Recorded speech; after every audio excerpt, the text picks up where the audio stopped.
Vladimir Putin in a lengthy statement pledging their friendship without limit in February 2022 on the eve of the Beijing Winter Olympics and just weeks before Putin invaded Ukraine.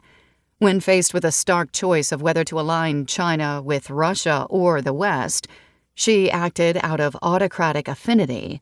Relations with America and Europe may never recover from China's backing of Russia's unprovoked war against the Ukrainian people. The more that China and America exploit their economic and technological leverage to pressure each other, the more each feels the need to reduce its vulnerability by decoupling their economies and technologies. Washington and Beijing have been punishing the other's companies as proxies for the governments, trading sanctions in a tit-for-tat battle that pummels both economies. Meanwhile, the governments are investing heavily to bring their production chains safely home or move them to a reliably friendly country. The consequences of decoupling would be costly. The Chinese and American economies constitute a very large share, 40%, of the world's economy. As the two countries accelerate their drives for economic and technological self-reliance, they are pressing other countries to join their bloc, forcing an either-or choice that most nations wish to avoid. China is now the top trading partner of most of the world's countries, many more than the United States. Decoupling has already begun to disrupt the global economy. Even before the onset of the COVID-19 pandemic, global growth in 2019 was the lowest in a decade. Detaching the Chinese and American innovation ecosystems could imperil humanity's scientific advances. Many of the discoveries that improve and save lives are the work of teams of scientists and engineers from both countries. American life scientists have more collaborations with China than any other country. China and the United States are at the center of the global network of coronavirus research. As COVID-19 broke out, they increased their bilateral research partnerships. The new Cold War is being waged in economic, technological, political, and informational spheres, not on the battlefield. China hasn't engaged in outright military aggression since its brief war with Vietnam in 1979. Still, as the relationship between China and the U.S. deteriorates, the risk that an accident or misunderstanding could escalate into a shooting war also grows.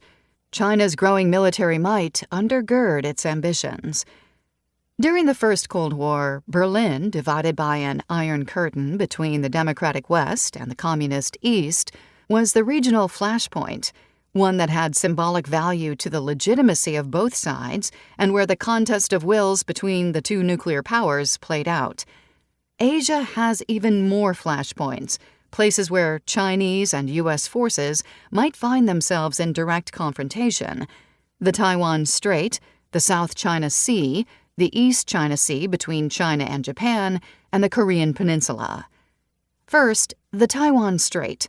An attack by the People's Republic of China, PRC, on Taiwan, the island democracy that the Chinese Communist Party, CCP, has always claimed as part of China, would be viewed by the United States as a threat to the peace and security of the region and legally require the president to consult with Congress on its response. China's military has grown stronger, and its government has cut off dialogue with Taiwan. As a result, the possibility of an attack has increased. So has congressional support for Taiwan. The 2001 Congress introduced 38 bills to support Taiwan. The United States has approximately 100,000 soldiers deployed in the Asia-Pacific to defend our allies and deter aggression. If the United States doesn't defend Taiwan against an unprovoked attack, American credibility and its support for democracy would be seriously damaged. The South China Sea has also turned into a potential flashpoint between the two powers. Since 2006, China has been using force to press its expansive claims over the South China Sea and the tiny Spratly and Paracel Islands within it. These claims are contested by Vietnam, the Philippines, Malaysia, and Brunei. Taiwan makes the same claims as China. China accelerated its effort to establish its control over the area when it built more than 3,000 acres of artificial islands on 7 reefs and islets during 2014 and 2015.